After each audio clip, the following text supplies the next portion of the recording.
নমস্কার বন্ধুরা, আমি সূচনা। আমার চ্যানেল সূচনার দিনলিপিতে আপনাদের সকলকে স্বাগত জানাই।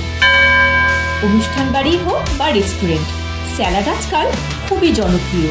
শুধু সুস্বাদুই নয়, দৃষ্টিনন্দনও বটে। আজ বানাবো রাশিয়ান স্যালাড। What? না, কোনো দুর্লভ উপকরণ দিয়ে নয়, ঘরে থাকা সাধারণ উপকরণ দিয়েই তৈরি করা যাবে এই স্যালাড। প্রথমে গ্যাসের ফ্লেমটা অন করে কড়াতে পরিমাণ মতো জল দিয়ে উষ্ণ গরম হতে দিলাম। গাজরটা খোসা ছাড়িয়ে মাঝখান দিয়ে প্রথমে দুভাগ করে নিলাম। এবার এক একটা হাফ থেকে 4টে করে স্ট্রিপ করে ছোট ছোট চৌকো শেপ করে কেটে নিলাম। জল গরম হয়ে গেছে, এবার গাজরটা দিয়ে দিলাম। যেহেতু গাজর সেদ্ধ হতে বেশি সময় লাগে, তাই এটা আগে দিলাম। যাতে ওভার বয়েলিং না হয়ে যায়, তাই এখানে নুন অ্যাড করছি না। দুটো আলু ধুয়ে খোসা ছাড়িয়ে নিয়েছি।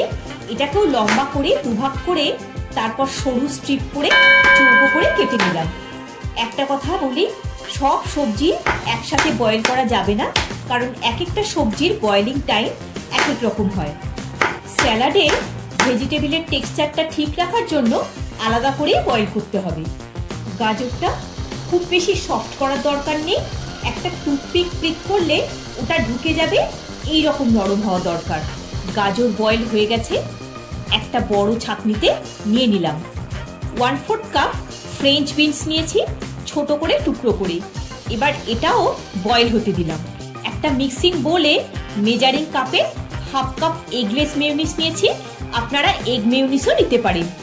মেয়োনিজের কোয়ান্টিটি আপনারা ইচ্ছা অনুসারে কম বেশি করতে পারেন। মেজারিং কাপে 1/4 কাপ ফ্রেশ ক্রিম নিয়ে নিলাম।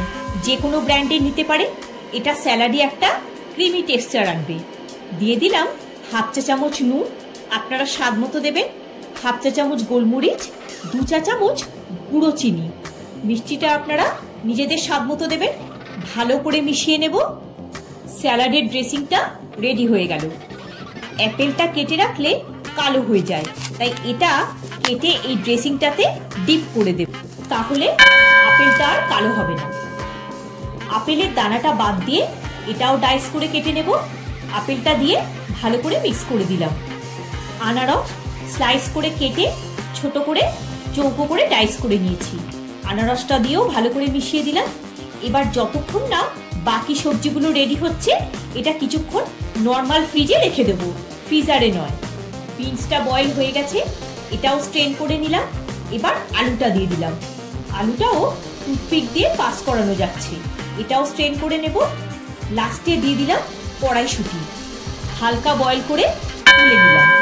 সব ভেজিটেবলগুলো একটা বোলে নিয়ে নিলাম। ঠান্ডা হয়ে গেছে, ফ্রিজ থেকে যে বোলটায় ড্রেসিংটা রেখেছি সেটাও বের করে নিলাম। এবার বয়েল করা সবজিগুলো হালকাভাবে মিশিয়ে নিতে হবে, যাতে ভেঙে না যায়।